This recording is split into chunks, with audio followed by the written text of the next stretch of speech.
Welcome to Cathedral Talk, a podcast about architecture and Minecraft, where we converse to save Notre Dame.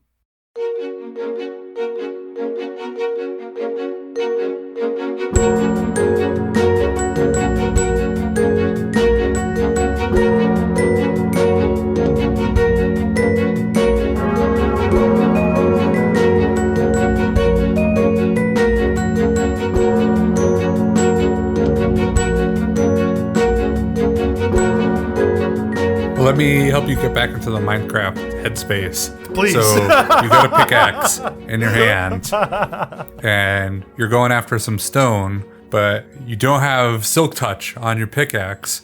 When you mine the stone, what block do you get? Cobblestone? No, Tom, this is for David. Oh, more interesting question. What if you don't have a pickaxe and you just punch stone? What do you get? You've got an axe in your hand. You go to ready your Super Breaker axe skill on MCMMO, but you're pointed directly at the log. When you right-click, what happens on the tree? The whole tree disappears. No, you strip the log of its bark. You strip the tree of its bark. Damn it. That's right. All right. Well, I've already hit the record button at this point. I've been recording for some time, so if you want to lead into this episode with me drilling David, then you at least have my audio. That's a good... Yeah, I was like, I just began David's audio, so Zach can just talk for a little bit, and then David will be like... What? You're admiring Tom's build from up high, and then you decide to go take a lap around the build with your elytra. You jump off, and you realize you had neither have your elytra equipped or your feather falling boots equipped, but you jumped off the top of the towers. What happens to you? Splat? Yes, you die, hilariously. That's a very tall build. It is a very tall build. I tried jumping off with both feather falling 4 and acrobatics at 1,000. Yeah, I was just fully armored. I was like, I wonder if I could survive this. And the answer was no, I cannot. What's your ring made out of? Palladium. Palladium, nice. Charlotte is allergic to... Nickel. Nickel? And nickel's in gold rings, I think. Yep, it's a nickel gold alloy typically. But silver is a good hypoallergenic metal. There was a reason why we did palladium rather than silver. I no longer could tell you what that reason is. Because palladium is cool. They should add palladium and silver to Minecraft. And then they should give you the option to be allergic. You're mining some nickel and you take poison damage. It's like, what happened? Oh, you're allergic. Oh.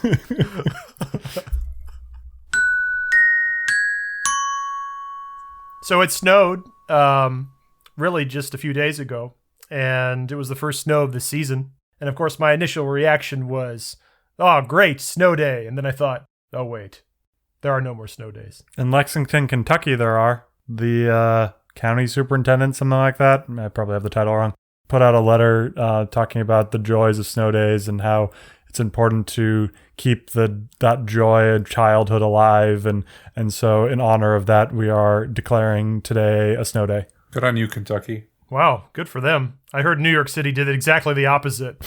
I heard the mayor there was like, there are no more snow days. It's a thing of the past. Get used to it, kids. Did it snow in Zach's neck of the woods? Yeah, I mean, in my head, I was like, the first snow of the season for you. Yeah, I was going to say, Tom was being very his home specific. Exactly. Did that help you build a snow fort? Yeah, so as a kid, rather than sort of build walls, I would really just sort of let all the shoveled snow that was built into a pile just sort of build up naturally through the work of keeping the drive clear. And then I would dig tunnels through it, almost like an anthill. So I guess I had really more snow anthills than snow forts when I was growing up. So you didn't have crenellations or battlements? So I definitely always would go outside during a big snow with the best of intentions of being like, this is going to be the best snow fort of all time, And then slowly an hour passes, and every time you're like, oh, it's pretty cold out, and it's kind of wet. And I have to say that I was put to shame by some of the neighborhood kids growing up, because there was definitely a couple snow forts in town that were just huge, impressive structures that I know had some legendary snowball fights in our hometown. See, I would have pegged you for getting those little squirt bottles of food coloring and then compressing the snow down to make sheets of ice, and then you'd make stained glass panes for your snow fort. It's not just that he likes cathedrals and such. He also likes things done the traditional way. And what you're describing is very antithetical to the Calvin and Hobbes snow fort, which is the model that we all are basing it off of. If there were a world record of snow fort, it would definitely be Calvin and Hobbes. But I actually looked this up not long ago, and the actual world record for the largest snow fort in the world apparently goes to a place in Finland called Kemi, Kemi. They call it the Snow Castle of Kemi, and apparently it's like a tourist attraction. They rebuild it every year. Huh. That sounds fun. I mean, just Google it and you'll find some pretty impressive pictures of a legit snow fort. And you can go inside, and they have like a dining area with, I think, like ice plates and forks and things. And it's just kind of absurd at this point. Well, not to be outdone by Finland, Colorado has special tourist attractions for their ice castles in Dillon. Plugging Colorado tourism. If you're ever in Colorado in the winter, go to Dillon and go view the ice castles. They're very pretty. These are cool. I will say they seem to be going for a slightly more natural cave look. Yes. Whereas Kemi is going for more European castle look. Well, they are European, so you can't really blame them for that. And Colorado's are... Enjoy the natural beauty and splendor of our state. Did somebody build a scale model of the Flatirons out of snow? Father Winter did, on top of the Flatirons. It's 1-to-1 scale. It's very beautiful. It's just it's hollow in the middle. Yeah. Like every single mountain in Colorado is like NORAD. It's just like a secret military base in every single mountain. They're all hollow. There's really two different types of snow forts that I remember building growing up. A big trick was to definitely like use the features of the yard to your advantage. So there was like one panel of a fence that separated our neighbors and us. I don't know why.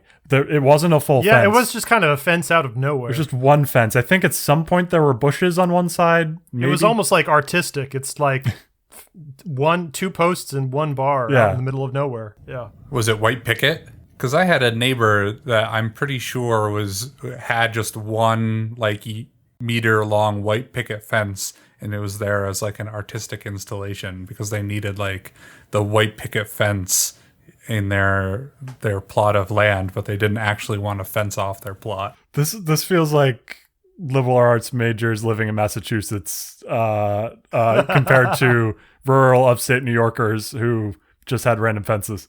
Fences make good neighbors. Okay, side story there real quickly. When I bought the house I'm living in currently, I was really interested in the fact how my house has a fence, and the fence is like totally twice as tall on one side with one set of neighbors than it is with the neighbors on the other side. And slowly over the course of like a couple months, I came to realize that one side of the neighbors were a lot more friendly than the other side. And I was like, this fence makes a lot more sense now. Your fences also have fences. You have a triple-decker fence. No, that makes perfect sense. That's out of just the universal law of laziness, because in order to actually build one fence... 3 fences is lazy. No, it really is lazy, because in order to build fences that are at exactly the boundary between property, you have to have both neighbors agree on building that fence. Whereas you don't need to have any consensus if you just build the fence on your side. So what's happened over the years is that neighbors on one side will build a fence, neighbors on the other side will build a fence, and then they'll just get layers of fences stacking side by side. That explains 2. That doesn't explain 3. Okay, I can't really explain the third one. I think it's just an old, decrepit fence that somehow was in the middle that, you know what probably happened? Maybe way back 200 years ago. Okay, I guess my house was built. That fence is not 200 years I guess my house was built in the 1940s, but maybe 60, 70 years ago, somehow the neighbors did agree to build a fence, but then you also have to get them to agree to tear it down. And, maybe they couldn't get them to agree to tear it down, so then they just built new fences surrounding the old fence. You could just do what my parents did and build on your neighbor's property. Should you be publicly coming out about this? The neighbors... realized this, and the thing that was built, which was a gazebo, was generously donated by my parents and then moved onto the neighbor's property. So they got a free gazebo out of the mistake. Hey, gazebos are great. So supersheds.com, the premier expert of sheds, has a page that is what is the difference between gazebos and pergolas. I've never even heard the word pergola, I don't think. I have. Never heard You've of never heard pergola? I don't think so. How do you spell it? Pergolas. It's like Legolas, only absolutely not. Okay, I recognize the structure, but I didn't know this was what it was called. I've definitely heard of pergola. I think the only thing I can tell you is that I associate a little bit more with weddings. That's about it. Oh, I see why you'd say that. I have to, having not thought about this at all until this moment, if I was to have one in my house, I think I would go pergola. Gazebo is a little too constrained. Well, what is the difference? What are the main differences between gazebos and pergolas? In my head, it's that a gazebo has like on entrance, and also it looks like pergolas, they don't have to be, but no, they're not always attached. They look like they can kind of just be like house extensions a little bit more. I mean, I could just Google it, but I'm having more fun guessing. Are they octagonal? So you two, I think I'm going to award points to the both of you because gazebos are freestanding while pergolas can connect or stand on their own. So David, ding, ding, ding, you got a point there. And then Tom, gazebos are round while pergolas are square. You mean round as in like a regular polygon? Round as in no corners. You're not going to spend the time making a barrel structure when you could more easily approximate it with something that is that's where the poly and the polygons got way more poly in it. Right, right. Well, I mean, we talk about Archimedes' method for approximating pi with good old regular polygons in AP Calculus all the time. So yeah, in conclusion, fences are good starting points for snow forts. That's what this conversation was about. Also, you were mentioning something that I was wondering if you could expand on. You were talking about integrating your snow fort into the layout of the lawn. When you build something, do you integrate more using the existing geology? Or do you just say, all right, the snow's got me a flat surface. I'm going to build something on top of a flat surface. And to heck with the underlying slope of the lawn or the gradient. The town that we grew up in was very much in a valley. Living where we are now, there are tons of little hills all over the place, and it makes biking really annoying. Whereas where we grew up, the surrounding area is far hillier, but the town itself was very flat. Tiny little town, but very flat. When you were doing a Minecraft build, do you build into the terrain that's there, or do you flatten in order to build your structure? It did seem like you were trying to lead me into a Minecraft question there, and I wasn't quite sure how you're getting there. Now I get it. I actually tend to be someone who does build into the terrain. Unless you're doing something rather grand, I don't tend to like how unnatural the leveling out tends to be. I tend to like building houses into mountains. I'll build underwater things underground. I'll build a lighthouse on a hill that already exists. I don't tend to like doing new leveling out. Have you done any chasm building? No, I haven't done any chasm building. I would say that building right into a cliffside is something that I want to actually do a lot more of. It's something that I tend to not have much experience with because I'm always building replicas of, real world monuments. And most of those just tend to be, on flat terrain. So I just need flat terrain to build whatever big replica project I'm going for. But I do have this great desire to build a castle on the side of a mountain especially for the new Caves and Cliffs update for Minecraft. Yeah, tell me a little bit of what's coming with that update. I've seen the headline, but haven't read any of the details. So I mean, I'm not going to be like one of those YouTube experts that just goes through all the bullet points that's in there. This is definitely not the place if you want to get all the details, people. But just kind of going off the top of the head, some of the things that stick out at me. The main new building block appears to be copper. And the most interesting thing about copper is that it weathers. So that if you build like a statue or a roof or something, if you let lots of time pass, you will see it slowly age and weather from its, pristine kind of penny color to a kind of corroded green. I think that's pretty cool, actually. I'd like to see more of that in the game. I wholeheartedly approve of that concept. I'm curious about time scale of that, though. I'm curious how the designers choose to come up with what is the appropriate amount of time for that to take. If it's probability based, Will you have 2 blocks next to each other, one corrodes, one doesn't?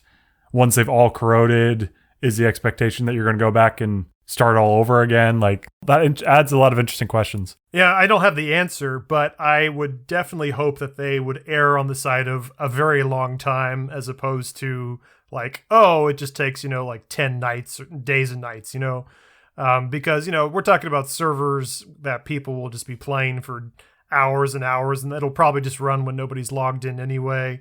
So I would like to see it be like, it'll weather over like, 200 days of, play. That way, like when you see a structure that has legit changed, you can be like, that thing's been there a while. It has actually weathered. I think you're probably right. That sounds better. Yeah. What else are we getting in that patch, Zach? Do you remember? We're getting amethysts. We're getting new expansive underground caves. We're getting spyglasses. We're getting lightning rods. Oh, that's huge. That's huge. And for the redstone community out there, we're also getting shulk sensors, which are sound-based redstone emitters. So basically a way to avoid having to wire things. You can have like laser signals basically going back and forth. I mean, the physicist in me wants to take umbrage on your use of laser to describe sounds. Yeah, I was just trying to emphasize a concept, not, I mean, never mind. I guess you could use like phonons and have like a coherent phonon beam that goes through a surface. I don't know if that works. I wouldn't put it past Star Trek to have some phonon beams. That sounds pretty great. It does sound pretty great. Probably not through space though. What you're looking for is wireless signals. Right. Yeah, you can have wireless signals travel. Well, the feature that I'm in particular looking forward to, I think, are the lightning rods, because I have definitely lost a couple mega structures to fire from burning down from a lightning strike. And those lightning rods sound like a godsend. I built a tavern in our town, and I sort of was having one character logged in all day long back in the summer just to sort of let the automated farms sort of slowly do their work. And then I logged in one day, and this entire huge tavern I had built just completely burned down. And I know I'm going to get some flack for this, but I'm not playing Minecraft to be like a true survivalist. Like, I'm going to play this like the right way. Like, I just asked the server admin, can we just roll this server back a day? Because I'm not willing to just rebuild all that thing that I just did there. And it's a small server we're on. Nobody else had been on anyway. So I said, yeah, let's just roll it back. But that won't be a problem anymore. So I can continue to leave people logged in once we get lightning rods. Do the lightning rods channel the lightning, or are they simply do they just negate the lightning? That's a good question. They negate the lightning in the capacity that any lightning that hits the lightning rod isn't going to set fire to the brick underneath it. However, there's this really cool automated charged creeper farm that's in design for the next update, because the lightning that hits the lightning rod still exists and still hits that block. And so if a creeper is on top of the lightning rod, it will charge the creeper. I think the last 30 seconds of that conversation is going to be like a foreign language to the non-Minecrafters that are listening to this podcast. Way more than just 30 seconds. Yeah. Yeah. So, I was earlier, I was like, we're going to talk about lexicon. So like, what's the difference between a pergola and a gazebo? And I was like, this is a perfect opportunity for Tom to be like, well, what's the difference between a cathedral and a chapel? So now that inorganic transition is being made, cue the act break music. Dilling. Yeah. I think we just recorded the new act break music right there. It's beautiful. I don't think I could live with myself. I just don't think I could do it. All right. Well, then be sure I'm never editing this. The listeners will know what decision I made just now.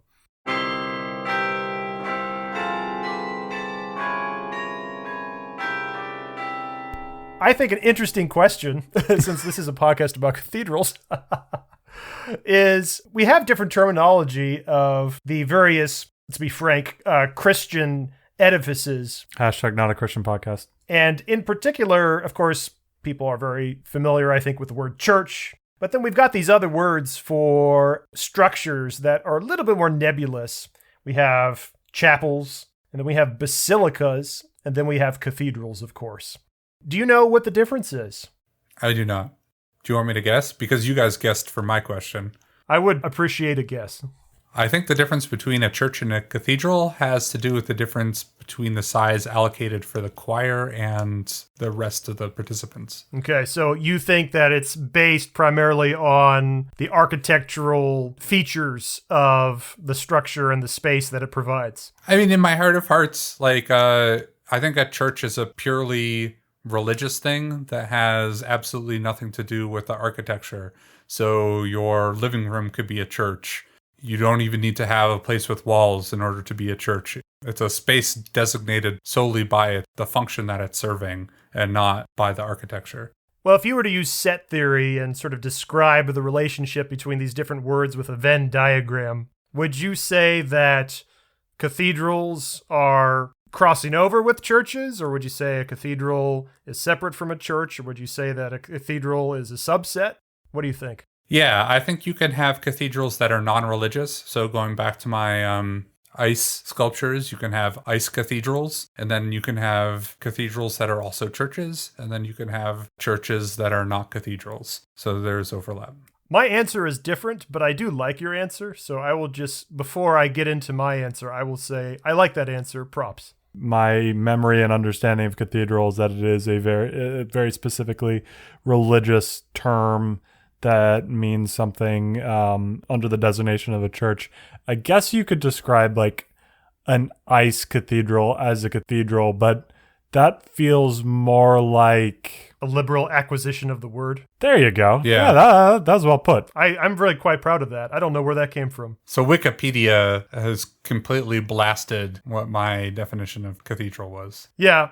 Meaning you tried to edit the Wikipedia page with your definition and someone immediately changed it back? Yeah, except for editing is just Google searching, and instead of changing it back, just leaving it because I never changed it. But other than that, yes, you're absolutely right. See, Mom, Wikipedia is reliable. I think, Zach, that your perception that cathedrals are most often associated with a big honkin' church is a pretty common one. I think probably if you were to ask most people on the street, how would you define what a cathedral is? People would say it's just like a really big church, right? It's a little bit more complicated than that. And I think maybe just I would mention the Venn diagram earlier. I will, again, we mentioned briefly, maybe there's a more modern liberal take on what the word cathedral can be, especially in perhaps a non-religious connotation. But if we're going to stick to history, and if we're going to stick to really the origins of the words and how they are used officially by society, cathedrals are entirely a subset of church. The term a cathedral church is actually a term. Like, that's not just a church, that's a cathedral church. Most people don't say cathedral church, most people just say cathedral because, fewer syllables, and plus cathedral is a really awesome word. But it's almost an adjective, really. A cathedral is almost an adjective. So you can imagine in your Venn diagram that the bubble for cathedral is entirely contained inside the bubble for church. I mean, Wikipedia 100% agrees with you. So, well, I mean, I'm so pleased that you are referencing Wikipedia, because that, I think, just reaffirms everything that I've said in past episodes. Fine. Also, what you say is completely in congruence with Merriam-Webster Dictionary.com and the freedictionary.com. The freedictionary.com? I don't know that one. Wait, I never remember. Does incongruous mean in agreement or disagreement? Incongruous would be in disagreement, but incongruity. I was using two separate words. I wasn't using in as a prefix. Well, that's not helpful. This is the difficult part of doing natural language processing for AI, because AI can't tell the difference between the two. So are you claiming that Merriam-Webster? You're a robot. You're a robot. David's a robot. Let me give you a few more descriptors of the relationships between churches, cathedrals, and basilicas, because actually that's another word that commonly gets mixed around with the others. Is basilica a subset of cathedral? So we're going to get to that. So I'm going to give you 3 descriptors to sort of set this off. You already know the first. I said that all cathedrals are also churches. So in other words, cathedrals are a subset of church. Second bullet I'm going to tell you is that most basilicas are also churches, but not all. So I think in some ways what Zach was saying earlier, his sort of original interpretation of what the word cathedral was, is actually a little bit more close to the word basilica. Yeah. But we'll get to that in just a moment. And then the third descriptor, which I'll give here, is that cathedrals and basilicas are most often distinct from each other, but there are some examples where a building is both. So there are some buildings that are both a basilica and a cathedral. So my first question here is, what is a basilica that is not a church? Okay, we're going to get to that. We have a history lesson. This is the best part. So now we've lost all the Minecraft audience. I think it's important to remember in history, a good almost 2,000 years ago, that Christianity in its infancy was a very private, hidden religion. Right? It was not at all authorized by the Roman government. Christians were persecuted. And it took a couple hundred years for Christianity to spread enough that it was adopted by enough people that the government just couldn't shove it under the rug anymore. And eventually Constantine decriminalized Christianity, and I think it was like the year 313. And then eventually it became the official state religion. In that transition, people had to start building churches because people were like, oh, we've been practicing our religion for a couple hundred years, but we have no idea what our own religious building is supposed to look like. So they kind of went back to what they already knew. The ancient Romans had been the master builders of hundreds of years of great monuments and edifices. And what the new Christian religion really looked to was basilicas of the Roman Empire. Basilica was a secular term from the ancient Romans. It was basically a public building. And it was really just a big, long hall with a colonnade, columns on both sides of the hall, within usually two aisles, smaller, flanking the sides of the main hall. And then there'd usually be like a semicircular apse at the end where the heads of state and, the important stuff would be located. So that's like the market. So it was like the marketplace. I don't think it was necessarily a marketplace. I'm thinking more like in terms of like magistrates, law, affairs from the upper class, the aristocracy, the patricians. Gotcha. I'm getting it now. I'm looking at a picture. Yeah, but that model of sort of this rectangular building with a big hall going down the middle and then some aisles on the sides. People said, that's an adaptable building that'll work well for churches. So Christianity really adopted secular basilicas from the Roman Empire and converted that concept into this is what a church looks like. And so the first churches really were kind of based on the basilica model. And so that word basilica did get dragged along, and eventually it no longer became a secular word. It eventually became a word associated with some churches. But as the Roman Catholic Church became more established and, precedents were put in place with all of its history, basilica started to have a more honorary title. Like, not all churches were going to be called basilica any longer. We're only going to give the word basilica to really important churches. To this day, there are almost, not quite, but almost 2,000 basilicas across the globe under the Roman Catholic Church. There's actually two classes of basilica. There are major basilicas and there are minor basilicas. There are only 4 major basilicas in the entire world, and they are all in the city of Rome. Yeah. And then the minor basilicas, it's a catch-all term that Roman Catholicism uses for, that's an impressive church, let's give it the name basilica. Is the term basilica something that has only lasted through the Roman Catholic Church? Because cathedral has crossed into Episcopalian, Anglican, but are there Episcopalian basilicas? I think as far as I can tell, basilica is pretty much now exclusively a Roman Catholic word, whereas cathedral, yeah, it has definitely crossed into Anglicanism, Episcopalianism, Eastern Orthodox. I think even some Lutheran churches have cathedrals as well. And we'll get to, again, what the definition of a cathedral is in just a moment. But again, this idea of a basilica, it's really this very honorary title. It's this title honoring this prestigious church for either history or for deeds or just for architectural beauty. Interestingly enough, I mentioned that there are only 4 major basilicas and they're all in Rome. One of them you probably have heard of before, St. Peter's Basilica. That is in Vatican City, right? And it's that colossal domed church right in the center of Vatican City where you always see the Pope. Interestingly enough, that is not the highest basilica in all of Roman Catholicism. Define highest. Are you referring to most important or tallest? Good question. I am not talking about architecture. In the hierarchy of Roman Catholicism, St. Peter's Basilica is not the supreme authority church over all other churches. The reason for that is because the Pope has another title. Bishop of Rome. Exactly. The Pope has to be, by definition, the Bishop of Rome. Because Vatican City is not, by that definition, technically in Rome.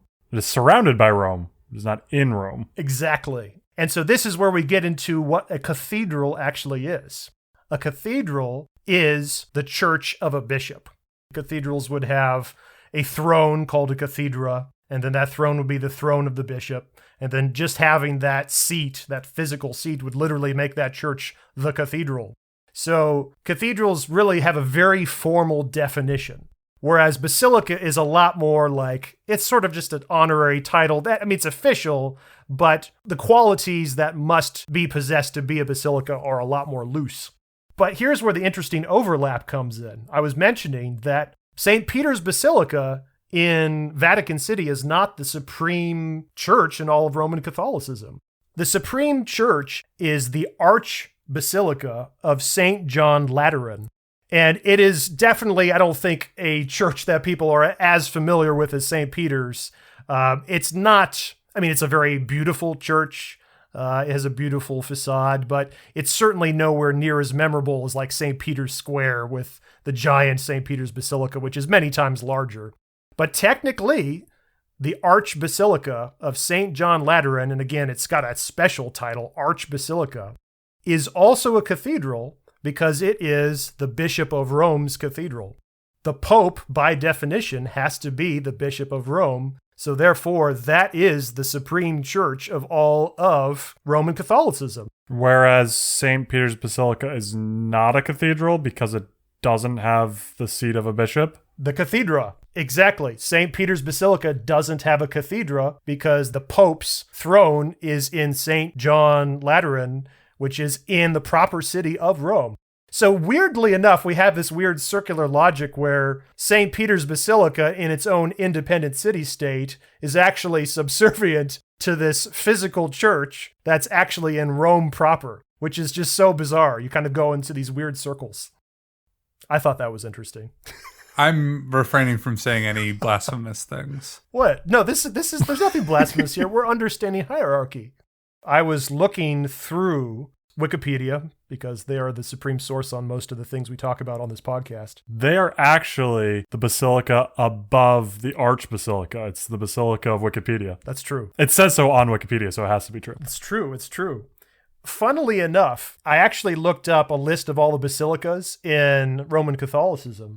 But according to the definition, it said that Notre Dame in Paris, by Catholicism, has technically been authorized as the Cathedral Basilica of Our Lady of Paris. So technically, Notre Dame, in their eyes, is both a cathedral and a basilica. But I think a lot of people would probably disagree with the terminology there because nobody is going to call Notre Dame a basilica. It is so universally regarded as a cathedral. I think Notre Dame is arguably the most famous cathedral on earth, and so nobody calls it a basilica. But this is also where we get into the interesting issues of how most famous churches in the world really have more than one name, and that usually the official name is something you have never heard of. In Washington, our local cathedral, the Washington National Cathedral for the Episcopal Church, technically its full name is the Cathedral of St. Peter and St. Paul. But again, that's the Washington National Cathedral. Nobody calls it that. Everybody calls it the Washington National Cathedral. If a bishop just wants to change where their seat is, either from a personal desire or because the Pope says, all right, I'm going to move you to this other building, does that building then, that new building, become a cathedral and the old building lose its cathedral status? Like, if I have a dead mall nearby and they're looking to rent out some space, And they're like, oh, this land is cheap. We're going to buy it because it's cheaper than where our seat was. And so we're going to have the greater superior cathedral that used to be a target. That's totally how that process always works. People said, oh, that's cheaper. Let's just sell the old cathedral and buy this Strip mall. Strip mall, yeah. Yeah, I think that the cathedral technically could move. If the seat moves, then it would be something else. I've just never heard of that ever happening. I can't imagine it's common. The only examples I can think of are long ago in the Middle Ages when a city-state would want to rebuild its cathedral because it's too small, so they might knock down their old Romanesque cathedral to build a much bigger Gothic one in its place. Somewhere in there, they'd have to deconsecrate the old one and consecrate the new one. I'm just not entirely sure how the overlap there works. So in the House of Representatives, when you do a census, you have a set number of seats that are available to you. And seats can transition from state to state based off the rebalancing of it. You don't create more seats and you don't get rid of seats. You just change who owns that seats. Is there a set number of bishops in Roman Catholicism? So here's where my knowledge of Catholicism in particular starts to go out the window, because my interest has always been in the architecture in particular. I am not Catholic myself, so I will not be able to answer your question nearly as well as many other people. I think it's not going to be a matter of there are, let's say, 888 bishops in the world and it must always remain the same. I think that is more likely to be how the House of Representatives was before that law was passed that established a set number that it always holds, which has only been around for about 100 years. Before, it was based on population. And I think that's how bishops in the Catholic Church and probably the Episcopal Church work today. Whereas if there are enough members of the church in a given area that it is time to carve out a new bishopdom, not the right word. It's called a diocese, by the way. I was wondering I wasn't sure if a diocese was the same thing as bishopdom. I believe the diocese is the zone that the bishop presides over. That's what I was wondering. So I think you would create a new diocese if there was enough Catholic population, Episcopal population to warrant it. What I'm curious about is the opposite true? Do they take away bishop if an area loses its population after a certain point? I had the same question. We should invite a cardinal on to answer these questions. Yeah. It does look like, according to some initial searching, that the number of bishops does increase, but again, I think conservatively. And the number of cardinals also increases, but again, very conservatively. It says here that the number of cardinals has been increased, I think, by Pope Francis recently, particularly for some countries that had never had the representation that they deserved. So it does sound like they do try to balance those things out. Do cardinals have specific seats? I know they have a baseball team. Our dad supports them. Now we've lost our entire audience. We've kept the St. Louis Catholics. Exactly. Who play Minecraft. It's a very niche market. I am slowly developing Notre Dame in Minecraft. Well, really, I should say I'm still landscaping. I have been slowly digging away layer by layer, and I was pretty busy with other stuff this week, so I haven't made much progress yet. For the record, people, this is going to be a long project, this 2-to-1 scale Notre Dame in Minecraft. And that's the whole point, right? To keep this podcast going, to keep the awareness going. I thought it was because COVID's going to be with us for a while and you needed entertainment. Well, I thought so anyway, although all this vaccine news has me thinking, maybe I'm going to have to rethink how I balance my editing schedule. Since the first thing I'm going to really have to do to begin construction is to lay out the floor plan, I thought we could spend just a short activity today going over the lexicon for Gothic architecture in terms of the horizontal floor plan.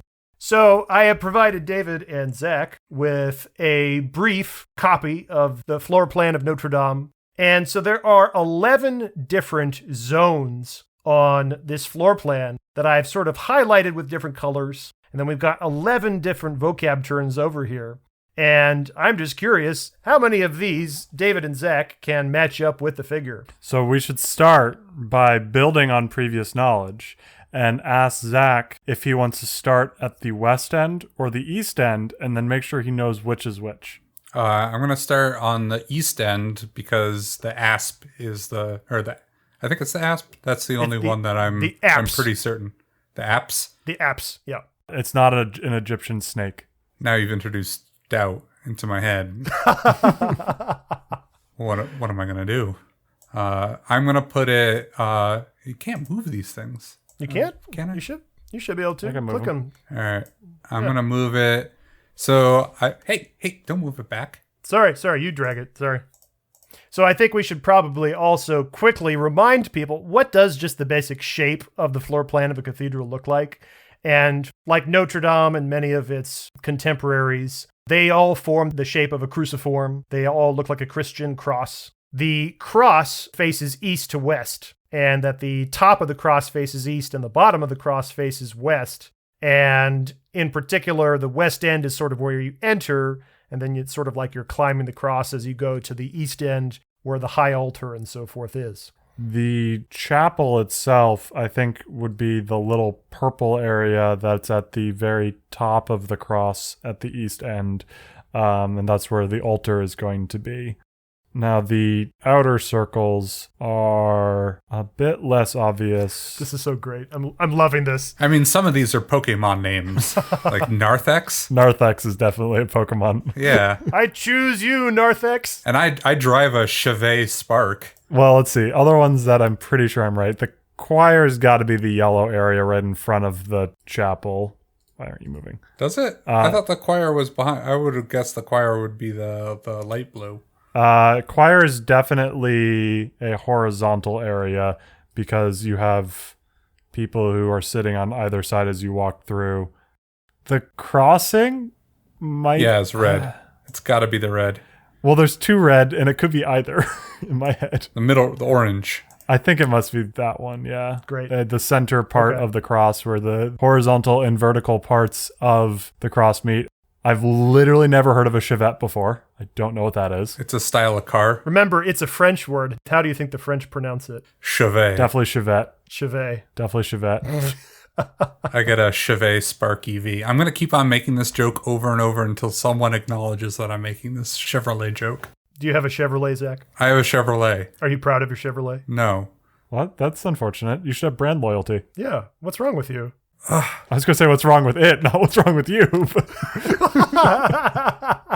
I'm going to turn this podcast right around. In your Chevrolet. In my Chevet.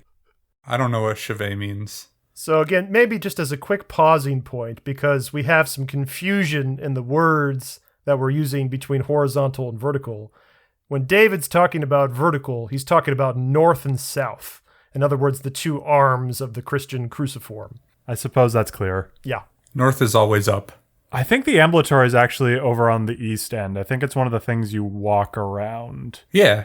And I think the orange is the bay, the side off of the aisle. So the aisle would be the light blue where you walk down the cross, and then from there you reach the crossing, and then you reach the choir, and then you reach the chapel. And so on the other side of the aisle, I think, is the bay. I'm going to say nave is light blue. Nave is a word I should know and won't and don't.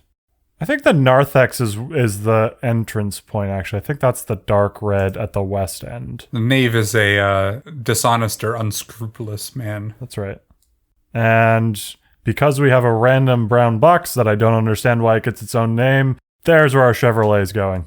Okay. Well, that was a good effort, gentlemen. Ooh, that didn't sound good. You did okay. Did we get one right? You got more than one right, actually. In fact, you got a few more right than I anticipated in some regards, although there was a couple words I thought they're definitely going to get this, and then you totally didn't. So it's just so interesting how it works out like that. I see 1, 2, 3. So is the red part the narthex? The dark red is the narthex. That is correct. Bam. So you get 1 point for that. That's where Snorlax hangs out. The narthex quite often refers to the entrance. Sometimes it's even sectioned off with like doors before you enter the main chamber of the giant cathedral. In Notre Dame's case, it's not. You were right about the crossing. Clearly, that makes sense because the crossing is the center of the whole cathedral. The center of the cross. It's where the north and the south vessels cross the central main vessel, making the shape of the cruciform. So it's right in the center. Usually they have a big central square right there for these cathedrals. And then you were right about choir, too. The choir is that upper part of the cruciform that sort of leads towards the back of the cathedral towards the east. And that is quite where you would expect the choir, as well as much of the clergy, do gather and lead the service. And it's usually isolated from the public. And then there's one last word you did get correct, transept. The transept is the vessel that bisects the main. So the reason I'm having trouble is because I'm trying to avoid using the words to describe the other pieces before I just give them away. So it would probably be best if I just use a few words specifically right now. The word that I thought you were going to get and that I'm surprised you had trouble with was nave. The nave is the main chamber where most people sit. Yeah. It's by far the biggest rectangle there, and it's just what you enter once you pass through the narthex. Disappointed by that. I should have known that one. Yeah, I'm a little disappointed in you too. I know. The pews are all there, and usually, quite often, when somebody says, what level of the cathedral are you on right now, they'll say, oh, I'm on the nave. Because usually the nave is like the principal word that sort of describes this whole zone. But in particular, it's referring to that zone where the public watches and participates in the service. Wait, we got chapel wrong? Chapel is definitely incorrect. Sorry. Do you want to know what it is? Yes. Okay. Well, I should say I was a little bit misleading in that I really should have put on that vocab space there, chapels, as opposed to chapel, because the point is that Notre Dame has many, many chapels. In fact, all the sections across the edges, all the different little vaulted sections all the way around from top to bottom, those are all chapels. Yeah, okay. I was thinking that you were using the word for altar, essentially. Nah, yeah, so it's a little different here. In particular, I happen to highlight the semicircular chapels towards the east end. Those are the chapels that I'm talking about. The reason I decided to highlight those is because this is Notre Dame. Notre Dame is, one of the larger cathedrals. And Notre Dame has a ton of chapels, like I said. Not all cathedrals have as many chapels as Notre Dame. Usually the most common place you'll find chapels will be at the east end on sort of that semicircular part. So I tried to highlight the zone that you're most likely on any cathedral to find chapels. So what is the purple on here then? The purple part is the apse. And the apse is a semicircle that just sort of is directly off of the choir. It's usually where some of the most intricate stained glass is. It's really the stained glass that you see when you first enter the nave and you look all the way down the long nave towards the very east end. And you usually see that sort of semicircle with that stained glass sort of radiating out all the way down at the other end. And then the next sort of semicircle that surrounds the apse, that's the ambulatory. I almost want to give you credit for what you put for ambulatory because what you put for ambulatory are actually the chapels. And that's a little bit confusing because, again, Notre Dame has actually so many double aisles that it's kind of hard just to look at the floor plan and to know whether you're looking at an aisle or whether you're looking at a chapel or something else. And so the ambulatory is that circular walkway that surrounds the apse on the east end. In your 2-to-1 build, I hope that you mark out the floor plan with colored concrete that match your color coding in this diagram so that when I go into it, I'll at least know where I am. Exactly. Flip a switch and suddenly all these colored floor plates would just pop up all over the place to give you a map. Do it. That would probably cause an immense amount of server lag, however. Worth it. Worth it. Totally worth it. So what's the green section that surrounds everything at the east end? Okay, so this is actually a word that I didn't know until recently. And I think it's French in particular because it's very common in French cathedrals and not nearly as common in like English cathedrals, because English cathedrals tend to be a lot more rectangular without all those semicircles. They tend to be very just kind of cut off at the end. Whereas the French are very graceful and elegant, and they like to have, all these circles that sort of bind the whole thing together. That's the chevet. The chevet is just the conglomerate of the apse in the very center of the semicircle, surrounded by the ambulatory, and then all the radiating chapels leading off from the ambulatory in all the different directions. That whole sort of semicircular zone, that's called the chevet. It's not a very common word, but it's so prominent on French cathedrals, and that's what we're really focusing on for a while here, that it seemed worth bringing up. It's interesting to know that whole section of the cathedral from end to end fits one Chevrolet. I would have expected it to be bigger. This is not yet sponsored by Chevy. Not yet. So I think the only word that we haven't yet covered, I think, is bay. Did we do everything else? Is aisle what we put as bay? Oh, sorry. Aisle is the orange zone. Yeah. So the aisles are just what flank the nave. And again, even though I highlighted that particular zone, that's not the only aisle. I just had to pick one zone to focus on. There's a parallel mirrored aisle on the other side of the nave. And so then the bay is each of the sections between the pillars. Yes. Only in the nave? No, really. Bays are a very architectural term. Most of these terms are really more about the layout of, I guess, almost the hierarchy of the congregation of where people go. But for the word bay, it's a very architectural word that's referring to the single unit of vaulting.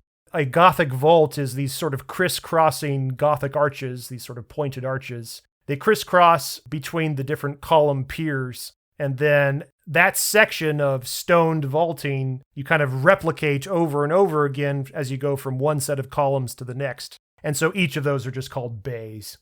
Thank you for joining us on this tour of a cathedral in what is obviously, as always, a very visual medium, the podcast.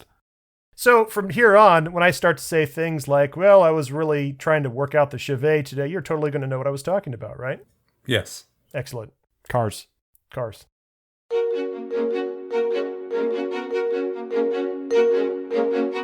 That's it for now. Check out our podcast website at cathedraltalk.fm. There you will find many architectural visuals and Minecraft goodies. If you would like to support our efforts here at Cathedral Talk to aid in the restoration of Notre Dame, please use the direct link on our website to donate to friendsofnotredamedeparis.org. Friends of Notre Dame is a non-profit organization that is leading the international fundraising efforts to rebuild and restore Notre Dame Cathedral. By donating to them through the link at cathedraltalk.fm, we'll know that our podcast is reaching new patrons.